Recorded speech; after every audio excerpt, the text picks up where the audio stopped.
Hello guys, welcome to my YouTube channel. तो चलिए आज हम लोग नागपुरी सादानी व्याकरण जिसके रचनाकार हैं डॉक्टर शकुंतला मिश्र और डॉक्टर उमेश नंद तिवारी, जिसमें अध्याय 6 है। टॉपिक है हम लोग का सर्वनाम। तो इस वीडियो में हम लोग सर्वनाम के बारे में पढ़ेंगे और विस्तार से जानेंगे। तो चलिए फ्रेंड्स स्टार्ट करते हैं। परिभाषा। सर्वनाम की परिभाषा क्या है? संज्ञा कर ठावें चाहे बदला में जौन शब्द कर प्रयोग करल जाएला उके सर्वनाम कहल जाएला। यानी संज्ञा के जगह या संज्ञा के स्थान पर जिस शब्द का प्रयोग किया जाता है उसको सर्वनाम कहा जाता है। सर्वनाम कर संख्या कर बारे में हिंदी व्याकरण मन एकमत न खाएं। यानी सर्वनाम के संख्या के बारे में हिंदी व्याकरण में एकमत नहीं है। मुदा नागपुरी व्याकरण मन में फादर पीटर शांति नौरंगी के छोड़ के केउ इकर संख्या कर उल्लेख अपन व्याकरण में नी कर हैं। देखिए, हिंदी व्याकरण में सर्वनाम के संख्या के बारे में अलग अलग बतलाया गया है, लेकिन नागपुरी व्याकरण में फादर पीटर शांति नौरंगी को छोड़ के फादर पीटर शांति नौरंगी अपन किताब नागपुरी सादानी व्याकरण में सर्वनाम कर संख्या 14 गो बता है। क्वेश्चन कि फादर पीटर शांति नौरंगी अपन नागपुरिया सादानी व्याकरण में सर्वनाम कर कितना भेद बता है? तो कितना बतलाए हैं? 14। कौन कौन है? मोय, तोय, ई, उ, के, का, कौन, केउ, कोनो, जे, से, ते, अपने, रौरे। तो टोटल कितना हो गया? 14 गो। नागपुरी सर्वनाम हिंदी लखे है, मुदा नागपुरियो भाषा कर अपन विशेषता कर चलते मध्यम पुरुषवाचक सर्वनाम में अति समान सूचक सर्वनाम अपने या आपने कर प्रयोग होवे के चलते नागपुरी में एगो सर्वनाम बागरा भेटाइला। देखिए, हिंदी व्याकरण के जैसा ही नागपुरी व्याकरण है, लेकिन नागपुरी में अति समान सूचक की वजह से अपने या आपने के वजह से एक ज़्यादा सर्वनाम मिलता है। ई लखे नागपुरी में 15 गो मूल सर्वनाम है। क्वेश्चन पूछता है कि नागपुरी में मूल सर्वनाम कै गो है?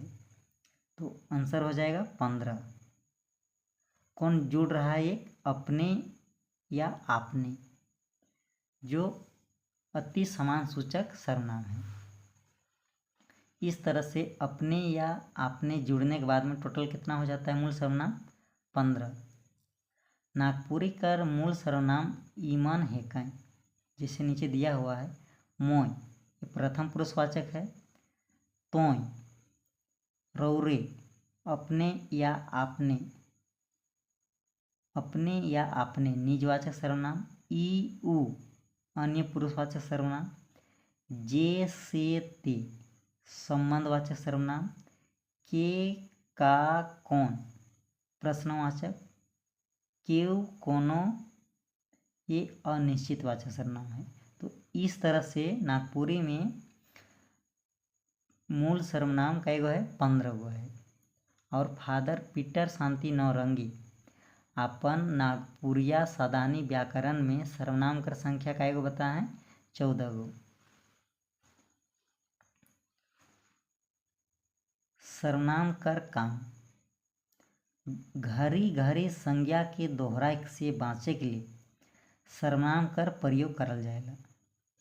असल में संज्ञा के दोहराले वाक्य कर सुंदर काम होएला।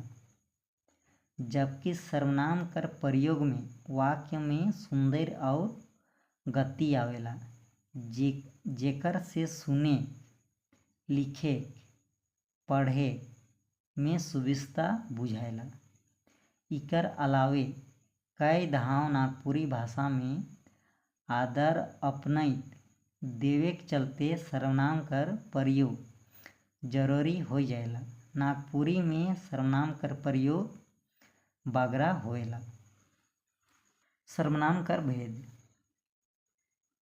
तो सर्वनाम का टोटल भेद कितना है? 6 है। कौन कौन है?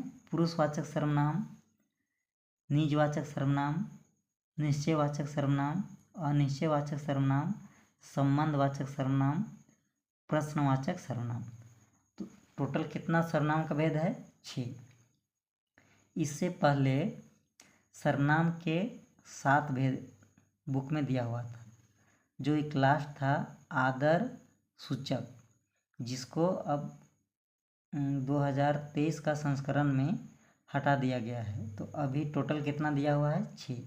और आयोग के द्वारा भी सर्वनाम के भेद 6 ही मान के चला जा रहा है। इसमें सबसे फर्स्ट है हम लोग का पुरुषवाचक सर्वनाम। तो पुरुषवाचक सर्वनाम किसको कहते हैं? बोलने वाला, सुनने वाला या कोई दूसरा व्यक्ति का बात हो तो उस तरह के वाक्य को पुरुषवाचक सर्वनाम कहते हैं। चलिए देखते हैं इसमें। कोनो पुरुष या स्त्री कर नाम, ठाव कर बदला में जे शब्द आवेला उके पुरुषवाचक सर्वनाम कहल जाएला। चाहे जे सर्वनाम से या जे सर्वनाम से बोलवैया, सुनवैया या जेकर बाबत कहल जाएला उके पुरुषवाचक सर्वनाम कहल जाएला।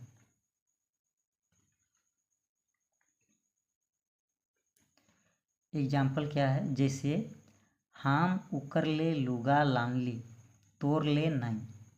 इसमें देखिए, हम उकर ले लुगा लानली तोर ले नहीं। तो हम क्या है? बोलने वाला। उकर यानी कोई दूसरा व्यक्ति का बात हो रहा है।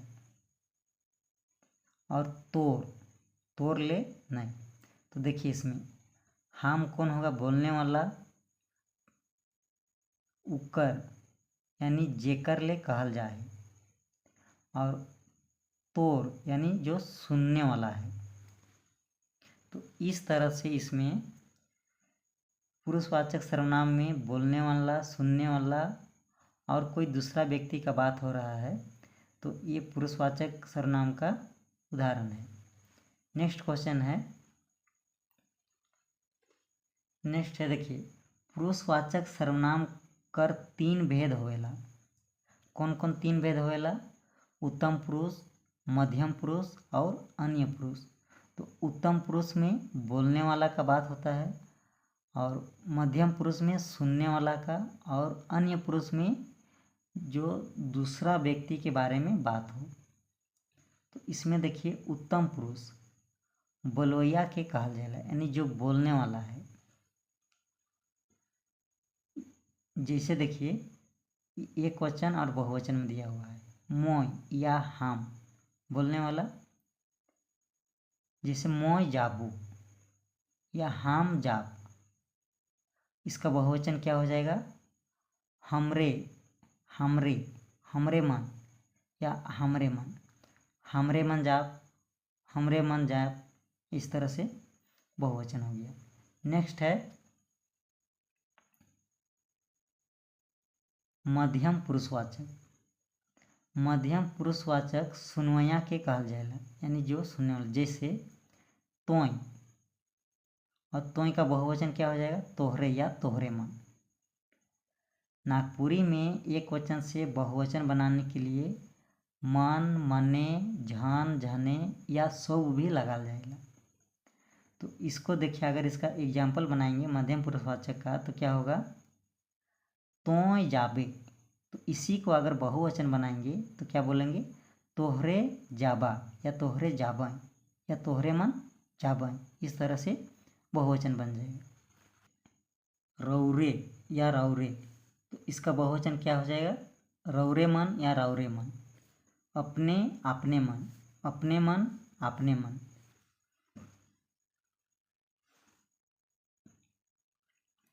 नागपुरी भाषा कर आपन खास ठौइन कर चलते अति समान सूचक सर्वनाम भेटाएला। जैसे मध्यम पुरुष में तोय, तोहरे, तोहरे मन कर ठाव में रौरे या रौरे मन, अपने या अपने मन, चाहे अपने मन या अपने मन कर व्यवहार करल जाएला।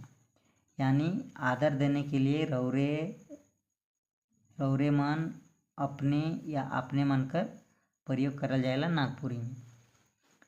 जैसे उदाहरण देखिए, समान सूचक, यानी किसी को भी बोलते हैं तो हम लोग रौरे जाप, और इसी को अगर अति समान सूचक कोई विशेष आदमी है, जिसे मान लीजिए कि गांव के कोई मुखिया हैं या सरपंच हैं, अगर उसको हम लोग अगर उनसे बात करेंगे तो कैसे करेंगे कि आपने मन जाबें या आपने जाबें। कोई विशेष आदमी को आदर देने के लिए अपने या आपने का प्रयोग किया जाता है। समान सूचक चाहे अति समान सूचक सर्वनाम में क्रिया बदल जाएला, जबकि अर्थ एके रहेला। देखिए, समान सूचक और अति समान सूचक में क्रिया बदल जाता है लेकिन अर्थ एक ही रहता है।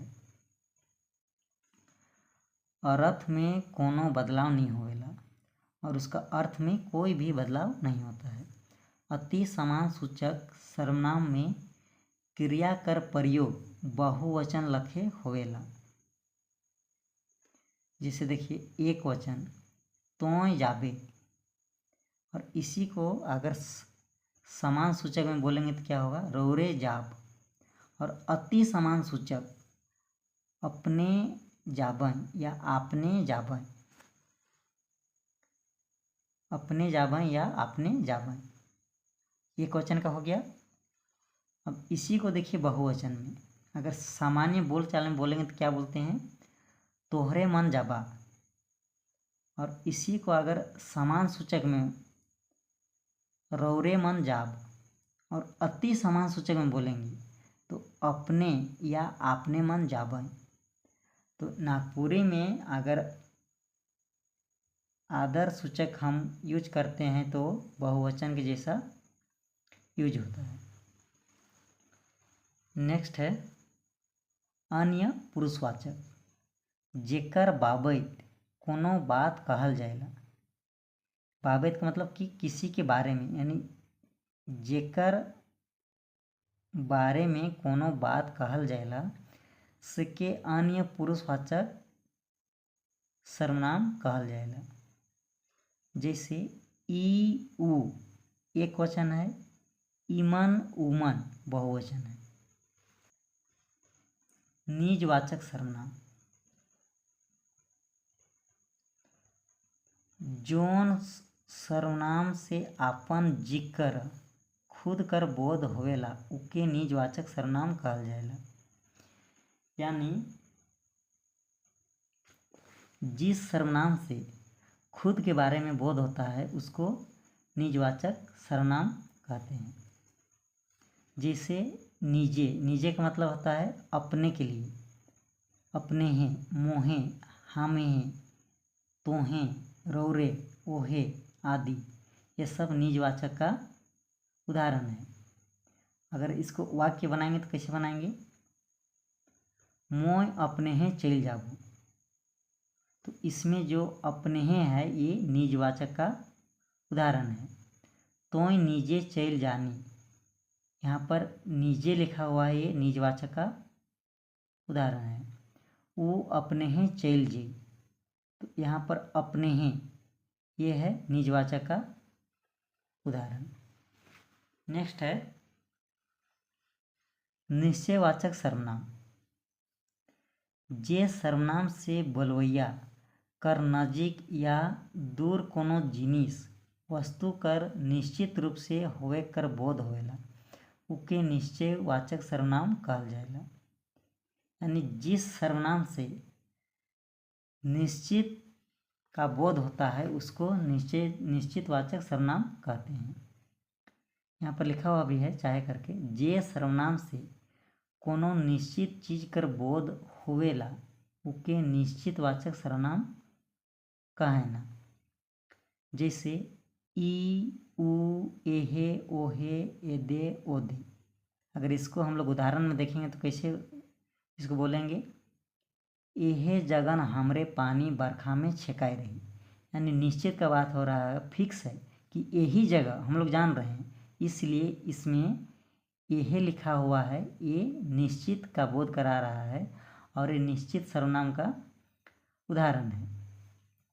नेक्स्ट है, ओहे छोड़ा साइकिल की चुराई रही। यानी पक्का हम उसको जान रहे हैं कि वही लड़का था जो साइकिल को चुराया था। तो इसमें ओहे लिखा हुआ है, ये निश्चित सर्वनाम, ये निश्चित वाचक सर्वनाम का उदाहरण है। एदे छुआ के देखबे, इसमें भी एदे जो है ये निश्चित सर्वनामवाचक का उदाहरण है। ओदे डिबरी दीर्घा में राखल है, इसमें भी निश्चित का बोध हो रहा है। यानी दो मत नहीं है कि डिबरी कहाँ रखा हुआ है, दीर्घा में। तो इसमें ओदे है, ये निश्चित सर्वनामवाचक का उदाहरण है। नेक्स्ट है 4, अनिश्चित वाचक सर्वनाम। जौन सर्वनाम से कोनो वस्तु कर निश्चित रूप से होवे कर बोध नहीं होवे उके अनिश्चित वाचक सर्वनाम कहल जाला। यानी फिक्स नहीं है। जैसे केव, कोनो, कखनो। अगर उदाहरण से इसको समझे तो कैसे है, चोरक गुण केव नहीं जाने। यानी चोर का गुण है उसको कोई नहीं जानता है। तो इसमें केव है, ये अनिश्चित वाचक सर्वनाम का बोध करा रहा है। नेक्स्ट है, कोनो कहे नहीं पारब। तो इसमें कोनो है एक अनिश्चित वाचक सर्वनाम का उदाहरण है। कखनो खई, खई लेकिन कखनो, यानी फिक्स नहीं है, इसलिए ये अनिश्चित वाचक सर्वनाम है।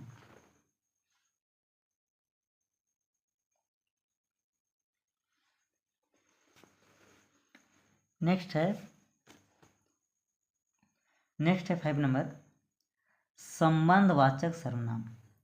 जौन सर्वनाम से एक वाक्य चाहे वस्तु कर दोसर संगे संबंध कर पता चलेला उके संबंधवाचक सर्वनाम कहेना। चाहे या दूसरा में देखो, इसको इसी का 2 डेफिनेशन दिया हुआ है। जे सर्वनाम से एक दोसर कर बीच संबंध कर जानकारी भेटाइला उके संबंधवाचक सर्वनाम कहल जाएगा। जैसे जे, जेके, जेकर, ते, तेकर या तेकी। अगर इसको उदाहरण में देखेंगे तो अच्छा, कोई भी उदाहरण है उसको कैसे पहचानेंगे हम कि संबंधवाचक सर्वनाम का उदाहरण है। देखिए, जे जाय से पावी, इस वाक्य में जे और से मिल रहा है, इसलिए संबंधवाचक का उदाहरण है। नेक्स्ट है, जेकर चुई सेहे छारी। इसमें देखिए जेकर और सेहे आ रहा है, इसलिए ये भी संबंधवाचक का उदाहरण है। जेके काटा गड़ी सेहे जानी, जेके काटा गड़ी सेहे जानी। तो इसमें भी देखिए जेके और सेके आ रहा है, और जेके सेके आ रहा है, इसलिए ये भी संबंधवाचक सर्वनाम का उदाहरण है। नेक्स्ट इसको समझा जाए तो जैसन करनी तैसन भरनी। जैसन तैसन भी आएगा तो संबंधवाचक सर्वनाम का उदाहरण होगा। नेक्स्ट है 6 नंबर, प्रश्नवाचक सर्वनाम। अच्छा देखिए, इसमें नाम से भी क्लियर है कि प्रश्नवाचक यानी ऐसा वाक्य जिसमें प्रश्न पूछा जाए। कोनो सवाल करे के लिए जौन सर्वनाम कर प्रयोग होवेला उके प्रश्नवाचक सर्वनाम कहेना। या इसी को जेकर से कोनो सवाल कर बोध होवे उके प्रश्नवाचक सर्वनाम कहल जाएला। तो 2 डेफिनेशन दिया हुआ है, दोनों में से आपको जो इजी है उसको याद कीजिए। जैसे के कौन, काले, कखन, कतना, कैसन, ये सब आदि जो है ये प्रश्नवाचक का उदाहरण है। अगर इसको हम लोग उदाहरण में देखें तो कैसे देखेंगे, कने जाओ, तो इसमें कने है ये प्रश्नवाचक का उदाहरण है। काले जाओ, का खाओ, कखन आओ, कैसन लागी। ई मूल सर्वनाम मन में लिंग, वचन और कारक कर चलते बदलाव आई जाएला और सर्वनाम कर संख्या बढ़ जाएला। तो इस वीडियो में हम लोग सर्वनाम के बारे में पढ़े, समझे, जाने और सर्वनाम के कितने भेद होते हैं इसको भी समझे। नेक्स्ट वीडियो में आप लोग को सर्वनाम से रिलेटेड जो भी ऑब्जेक्टिव क्वेश्चन बन पाता है उसको नेक्स्ट वीडियो में अपलोड किया जाएगा। तो वीडियो को लास्ट तक देखने के लिए धन्यवाद। Thank you for watching this video.